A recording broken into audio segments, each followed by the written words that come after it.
olhando para o que foi o Real Madrid, não dá para não falar das lesões. Eu acho que é justo colocar um pouco nas contas das lesões. É muito jogador bom fora, o time está sucateado. Isso tem a ver com a diretoria, tá? Não é acaso, é culpa da diretoria, da formatação do elenco. Entretanto, a gente viu ontem, na figura do Mbappé, e eu já quero entrar por aí, porque a galera tá aqui, né? Mbappé. Na figura do Mbappé, a grande queda do Real Madrid, porque não é que o Real Madrid não teve oportunidades para conseguir ser melhor na partida, até teve, mas realmente falhou bastante nas individualidades, né? O conjunto acho que funcionou bem na marcação, naquela proposta de compactação e talvez fechar uma casinha. Só que aí depois, lá na frente, as coisas não aconteceram, né? Como é que você viu? O plano da sobrevivência, eu acho que o Real Madrid conseguiu fazer ele. Eu acho que já o segundo tempo foi outra história, mas, por exemplo, no primeiro tempo, o plano de sobrevivência do Real Madrid funcionou. O Courtois fez as defesas que ele costuma fazer, os milagres do Courtois, as linhas estavam muito compactas e o Real Madrid estava conseguindo alguns espaços para contra-atacar. O ponto é que o Mbappé não conseguiu vencer nenhum duelo praticamente do seu marcador, um garoto de 21 anos que estava fazendo a primeira partida dele como titular na Champions. E o peso de ser o cara que decide estava no Mbappé. Porque esse peso não estava no Brahim, esse peso não estava no Arda Güler, esse peso não estava nem no Jude Bellingham, esse peso estava no Mbappé. Então, é óbvio que o que acontece? A tendência de criação de jogo e principalmente de transição ofensiva do Real Madrid é bola para o ponta esquerda. É assim há 3 anos, porque o melhor ponta esquerda do mundo está ali e o Real Madrid joga dessa forma. E fez isso ontem também. Quando o Real Madrid compactava para atrair um pouquinho o Liverpool, a primeira possibilidade era de bola na ponta esquerda. E aí não funcionou a ponta esquerda. Então, as lesões, eu acho, no geral do Real Madrid, elas prejudicam o time, mas eu fico mais com quem jogou do que quem não jogou, né? Quem jogou teve a oportunidade de fazer algo que quem estava fora não podia. O Mbappé fez um jogo muito ruim, anos-luz aquém do que ele já mostrou que ele pode fazer na carreira, porque ele já fez com a seleção francesa, já fez com o PSG, jogos nos quais ele decidiu, ele já fez. Só que com o Real Madrid, desde que ele chegou, ele não fez esse jogo ainda. E ontem era esse jogo, porque não tinha outra pessoa com a capacidade de decidir que ele tem. E aí, assim, o jogo todo do Mbappé, os números são muito ruins, né? A gente falou que o Salah fez um jogo ruim, bastante parecido com o do Mbappé.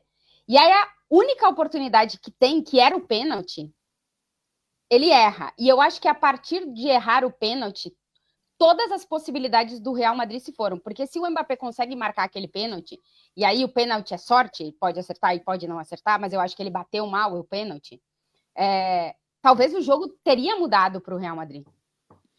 A possibilidade de mudar o jogo estava nos pés do Mbappé com aquele pênalti. E o porquê que o Mbappé bate o pênalti mal? Porque ele bateu mal, na minha opinião. Porque eu acho que o Mbappé tá com um peso que ele não tá conseguindo tirar das costas. Assim, ele está jogando e ele está com uma desconfiança em relação ao jogo dele muito grande. Quando ele vai bater o pênalti, o rosto dele tá longe de ser, eu vou aqui e vou fazer esse pênalti. Não, a sensação do rosto dele é que ele não ia conseguir fazer aquele gol. E ele não podia dizer que ele não bateria o pênalti, porque aqui tá começando. Por que ele, se ele não estava nas condições para bater, porque claramente ele não estava, por que ele não disse para outro bater? Por que não? Porque ele tinha que bater. Ontem era o jogo do Mbappé. E o problema é que agora ele vai estar ele já estava no foco de tudo, e agora ele vai estar mais ainda. A pressão que já era grande, ela ficou infinitamente maior. Na minha opinião, os jogos grandes são para jogadores grandes, são os que definem jogos grandes, e o Real Madrid tem 2 brasileiros que eu acho que a gente às vezes não valoriza tanto quanto esses garotos que tiveram que se desenvolver com a pressão do Real Madrid. Já conseguiram mostrar na Champions, que são o Rodrigo e o Vinícius. Eles são caras que, em determinados momentos, eles decidiram sozinhos jogos para o Real Madrid. Então é óbvio que agora, eles não estando, a galera diz, o Vini fez, o Rodrigo fez, por que o Mbappé não faz? E o Mbappé não chega nas condições dele, não chega com 18 anos para ter que se desenvolver e aí lá na frente fazer. Ele vai fazer 26 daqui 2 semanas. Então, assim, tá se questionando muito o Mbappé e ninguém tá entendendo o porquê desse estado de ânimo do Mbappé que está afetando o jogo dele. Beckler. Acho que de vez em quando tudo pesa, né? Outro dia, se a gente for comparar, o Vinícius foi bater um pênalti na seleção e também bateu muito mal, e a gente sabe tanto que o Vinícius joga no Real Madrid e a dificuldade que ele tem de confiança na seleção brasileira. E eu acho que o futebol é muito isso mesmo, estado de espírito, de ânimo. Os erros que o Manchester City cometeu contra o Feyenoord são absurdos, assim, que já vem cometendo nos últimos jogos. Um time, no último mês, deve ter errado mais do que no ano passado inteiro. Porque os jogadores vão se sentindo menos confiantes, pressionados, o Mbappé pela expectativa que existe em Madrid há quase uma década para a chegada dele, e quando chega, por mais que seja um jogador experimentado e tal, sente. Ontem eu também acho isso tudo que a Tati disse, que a camisa tá grande do Real Madrid nele, você vê que ele parece um jogador fisicamente mais fraco, ele não parece tão potente fisicamente como ele estava no Paris Saint-Germain, parece que a camisa de fato tá grande, tá um número maior do que deveria estar no Mbappé, tá vestindo mal, e a confiança faz toda a diferença no futebol. Tiveram algumas vezes, nesses 2 últimos anos, nessas 2 últimas Champions que o Real Madrid venceu, que não foi o dia do Benzema, que o Rodrigo decidiu, que não foi o dia do Vini, o Benzema decidiu, que não foi o dia do Rodrigo, o Vini decidiu, que de vez em quando um deles não jogou bem, o outro foi lá e conseguiu decidir para o Real Madrid, aquelas viradas contra o Manchester City, contra o Chelsea, final contra o Liverpool, em algum momento alguém podia não jogar bem. Ontem, na ausência de todos, só tinha o Mbappé, e ele jogou muito mal. Realmente, acho que se a gente for tirar os que se espera menos, Arda Güler e tal, para mim foi talvez o pior jogador em campo, do lado do Salah, que teve também uma participação bastante ruim. A questão é que a gente ainda tem uma amostragem muito pequena do Mbappé. A gente viu muito pouco dele no Real Madrid, eu sei que já tem muita gente decretando o fracasso dele. Inicialmente ele piorou o Real Madrid. Ontem, na ausência do Vinícius Júnior, quem se saiu melhor do jogo foi o Vinícius Júnior, porque acho que não tem debate hoje de quem deve ser o jogador priorizado no Real Madrid para ter o seu jogo melhorado. Mas eu acho que em médio e longo prazo, do que o Mbappé já mostrou, ele vai melhorar o time. Em algum momento ele vai se encaixar, ele vai se sentir mais confiante, a bola vai começar a entrar e ele vai jogar alguma coisa do que ele já jogou na França e no Paris Saint-Germain. Mas, cara, futebol é muito mental, muito mental. E até um jogador que já jogou 2 finais de Copa, que já ganhou, que já jogou final de Champions e tal, acho que sente e mostra também o tamanho do Real Madrid, né? Assim, para um jogador que já jogou tantas coisas como o Mbappé, sentiu o peso da camisa do Real Madrid, mostra a dificuldade que esse clube é. Fred. Foi uma atuação constrangedora, né? Do Mbappé. Por tudo isso que a Tati falou, que o Beckler também analisou, era a partida para o Mbappé, não é vencer em Anfield. É difícil mesmo. Cara, jogar em Anfield, você vê grandes jogadores da história de futebol falando que se não é o pior estádio para você enfrentar no futebol inglês, é um dos piores, etc e tal. Então, não é simples mesmo. O que o Mbappé enfrentou ontem com o Real Madrid disfuncional, cheio de desfalques, não é simples. Porém, ele foi contratado para isso, né? Até aqui é uma decepção, dá para dizer isso sem muita polêmica, mas é isso que muita gente já está falando que já não joga mais nada, é pereba, já não era para nunca ter ido para o Real Madrid. Calma, né? Acho que também é uma questão de tempo o Real Madrid se acertar e ajudar o Mbappé a se acertar também, né? Acho que tem ali uma via de mão dupla, mas foi muito esquisito. Eu já me impressionei muito vendo o Mbappé jogando em loco, né? Eu já cansei de falar aqui, quando eu fui no estádio do Borussia Dortmund, ver o Mônaco do Mbappé, do Bernardo Silva, do Fabinho, etc., e eu fiquei assustado com aquele moleque de, então, 17 anos. Ontem eu fiquei assustado, mas por outros motivos. Parecia, sei lá, se eu estivesse enxergando mal, se ele tivesse com outro nome na camisa, eu ia falar, quem que é esse Mirandinha? Cara? Quem que tá pesando o ataque do Real Madrid? Ele ontem foi um peso. Ele não foi leve. Então, tem jogadores que demoram uma temporada para se encaixar, né? O time demora a se acostumar com ele e tal. Eu já falei sobre isso aqui. O problema do Real Madrid é que é um time sem tempo. É um time quando perde 2, 3, ou quando tem 3 resultados ruins, já estão ameaçando o treinador que é o multicampeão da temporada passada, né? A Tati outro dia aqui trouxe a informação que o Ancelotti estava sendo questionado para mandar embora no meio da temporada. Gente, o cara ganhou tudo na temporada passada. A transição de uma temporada para outra, essa parte de encaixe, ela não é permitida num time como o Real Madrid.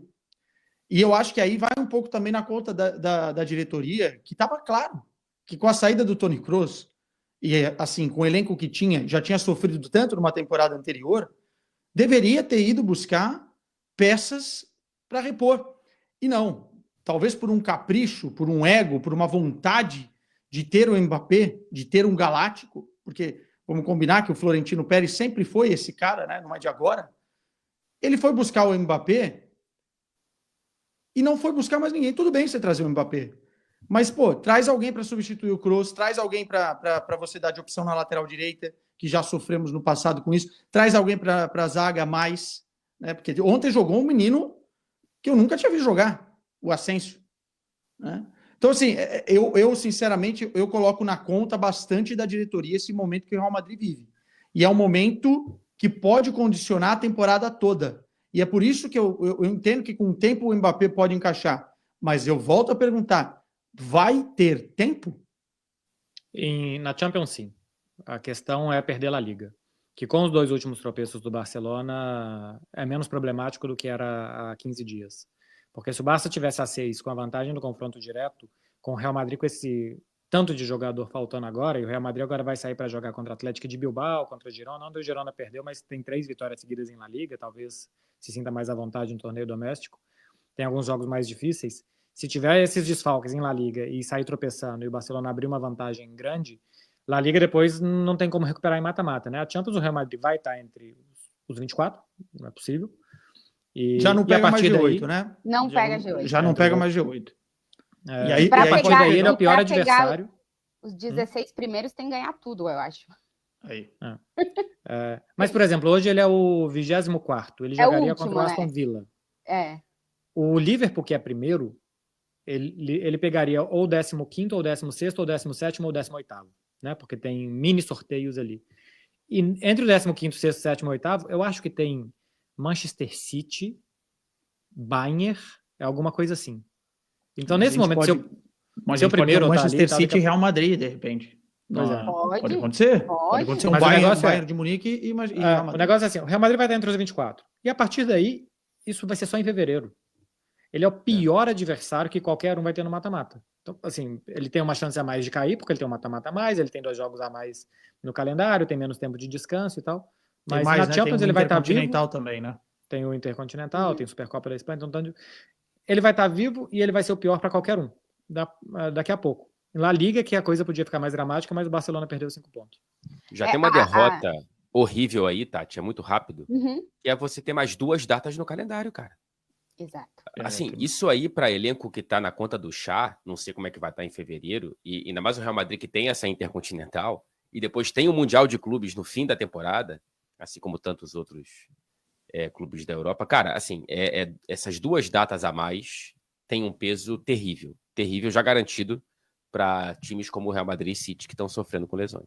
No Real Madrid, o peso do início e do final da temporada ele é bem diferente para muitas coisas, inclusive para o mental dos jogadores que sabem que se conseguir fazer tudo certo a partir de janeiro, dá tudo certo, sabe?